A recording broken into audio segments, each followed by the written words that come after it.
la presentación del tema de infraestructura que va a estar a cargo de John Kidd. Así es que lo dejo. El titular del tema es Hacia una nueva economía. Buenas noches, a mí me toca lo más difícil, que es hablar después de un profesor de INCAE. Entonces vamos a ver cómo me va, ahí me tienen paciencia.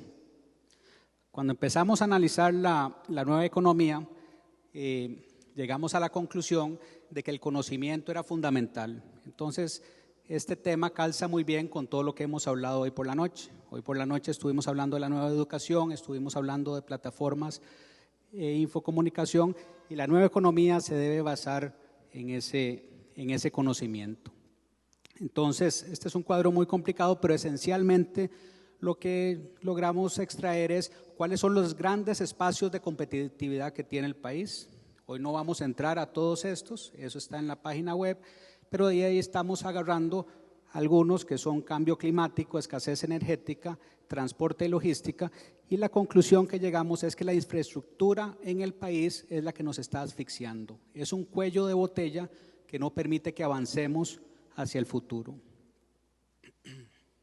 Entonces, el proceso de trabajo que hicimos participaron más de 70 personas, analizamos más de 200 ideas, y en ese proceso fue muy rico en participar gente del sector público, gente del sector privado, mucha gente joven, y de ahí sacamos una serie de ideas poderosas. Entonces el trabajo que estamos haciendo en la nueva economía es agarrando las 10 ideas más poderosas que nos participó el público, la gente, y esas son las que estamos tratando de caminar. Hoy estamos agarrando una o dos de esas ideas poderosas. En futuras presentaciones entraremos a analizar más. Entonces, donde entramos en infraestructura y transportes, esto es lo que nos dice la gente. Ese es todo lo que recibíamos, lo procesamos y tratamos de entender las grandes quejas. Y el tema fundamental es ¿por qué es que tenemos tan malas calles? ¿Qué es lo que pasa? ¿Por qué es que Costa Rica todo se construyó entre 1950 y 1960? ¿Qué nos pasó? ¿Por qué es que no hay puentes nuevos? ¿Por qué es que se nos cae a pedazos el país? Entonces, ahí empezamos primero a imaginarnos el futuro. Antes de entrar a entender el problema, quisimos definir cómo iba a ser Costa Rica en 20 años. Y entonces, ahí les leo muy rápidamente. Hace 20 años Costa Rica fue el primer país del mundo en ganarle la guerra al petróleo. Esto lo estamos diciendo desde el 2032. Esto lo está diciendo mi hija, no lo estoy diciendo yo. A esto le llamamos el mundo de Sofía. Sofía es mi hija menor. Entonces, mientras las ciudades petroleras seguían construyendo ciudades vacías en el mar, los ticos generábamos la red de infraestructura eficiente y un sistema de transporte competitivo. Aquí lo que queremos transmitir es realmente solo podemos solucionar un problema si lo vemos desde el futuro. Y así fuimos avanzando. Entonces nuestra gran batalla es cómo vamos a mover las cosas y los objetos en el año 2032. ¿Qué tenemos que hacer hoy para que nuestros hijos no pasen en una presa, para que nuestra producción no sufra los costos y seamos un país eficiente y competitivo? Mucho de lo que vamos a hablar es recrear el pasado o construir un futuro. Lo que vamos a ver es que las soluciones para construir el futuro ya las habíamos logrado en el pasado. Costa Rica en el pasado logró grandes avances en infraestructura, tanto en carreteras, acceso a comunicaciones, electricidad, universalización de los servicios eléctricos. Entonces, aquí lo que empezamos a analizar y llegamos a dos grandes proyectos. Con solo dos grandes cosas que hagamos en los próximos años, vamos a dar un gran paso. Entonces, el primero de esos proyectos es una propuesta de la Cámara de Carreteras y Caminos que agarra y dice, estos son los 20 proyectos estratégicos del país. Resulta que en Costa Rica sí sabemos qué es lo que hay que hacer. Hay cientos de estudios y cientos de análisis. Hay un grupo que se llama el Consenso entre la Asociación de Carreteras y Caminos y el Colegio de Ingenieros y Arquitectos. donde definen proyecto por proyecto, uno por uno, y le dan prioridad estratégica al país. Entonces, nuestra primera conclusión es, primero, sí sabemos qué es lo que hay que hacer en el país. Esta es lo que le llaman una retina. Una retina es que se comunica todo el país sin tener que pasar por el centro de San José. Entonces, el segundo paso es, ¿y cuánto cuesta esta vaina? Esto suena carísimo.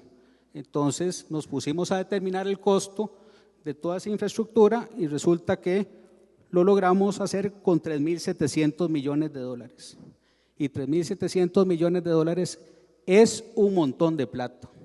Para que tengamos una idea, 3.700 millones son muchas veces Inteles, son muchas veces el proyecto de Papagayo. Todo el presupuesto que recoge el CONAVI todos los años es de 250 millones. Duraríamos muchos años con el impuesto de CONAVI construyendo esta red vial. Entonces, la segunda pregunta es, el segundo proyecto que escogimos es el tren eléctrico metropolitano, es agarrar las líneas férreas de hoy, saquémoslas y hagamos un tren del siglo XXI que corra desde Heredia hasta el centro de San José. Ese proyecto cuesta 350 millones. En total necesitamos 4.000 millones de dólares. Entonces, donde empezamos a analizar de dónde vamos a sacar la plata, nos encontramos que hoy están firmados créditos en el país por 3.000 millones de dólares que no hemos utilizado. Entonces, el problema no es de plata. Sabemos qué hacer y ahí está la plata para construir la infraestructura que necesita el país. Entonces, seguimos avanzando en el análisis y dijimos, el problema es la ejecución. El problema principal del país se llama la capacidad de ejecución del MOP. Ahí está la lista, están los proyectos, están muchos de ellos diseñados y está la plata disponible. Entonces nos pusimos a entender cómo mejorar la ejecución del MOP. En ese sentido,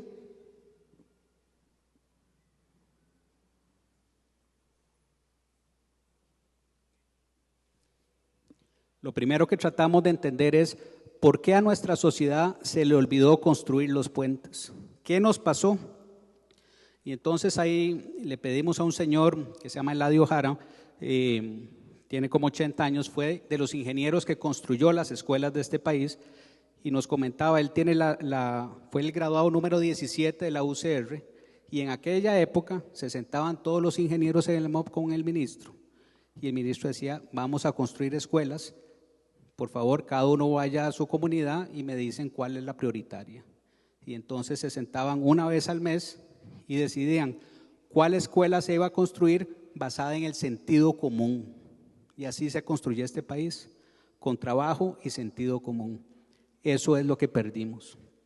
Entonces, también el Colegio Federado de Ingenieros y Arquitectos nos hizo una propuesta, nos compartió su propuesta, que esencialmente lo que dice es, agarremos, esa propuesta está en el documento, agarremos y pongámosle sentido común al proceso de decisiones de cómo se construyen las carreteras y los puentes en Costa Rica.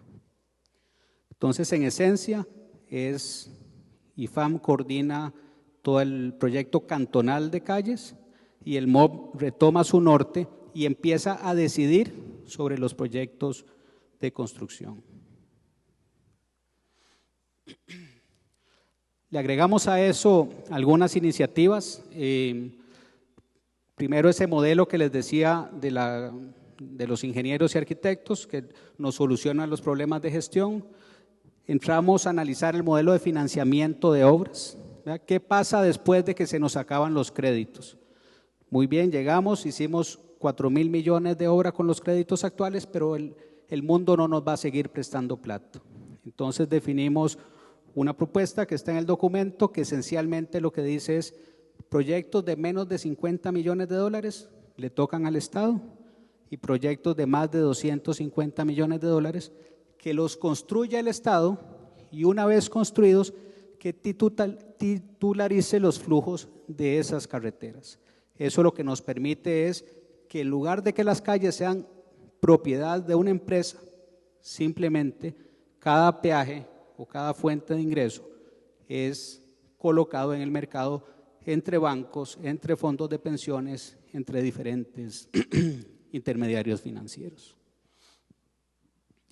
El tercero es instalar un sistema digital de transportes. Eso es para que todos entendamos cómo son las vías de transporte público. Tenemos una propuesta de cómo hacer más eficiente y verde el transporte público, también en el documento. Y finalmente, una propuesta de cómo convertir a Costa Rica en una alternativa de transporte entre los océanos.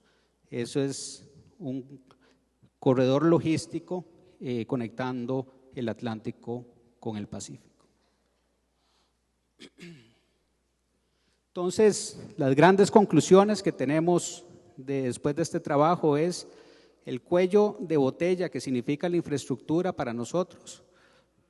No sabemos claramente qué tenemos que hacer, tenemos los fondos para hacerlo y ahí está la propuesta de cómo reorganizar el MOP. Entonces, lo único que necesitamos para solucionar el tema es disposición de liderazgo y capacidad de toma de decisiones. Y eso es lo que necesitamos que todos nosotros le exijamos a nuestros gobernantes. Muchas gracias.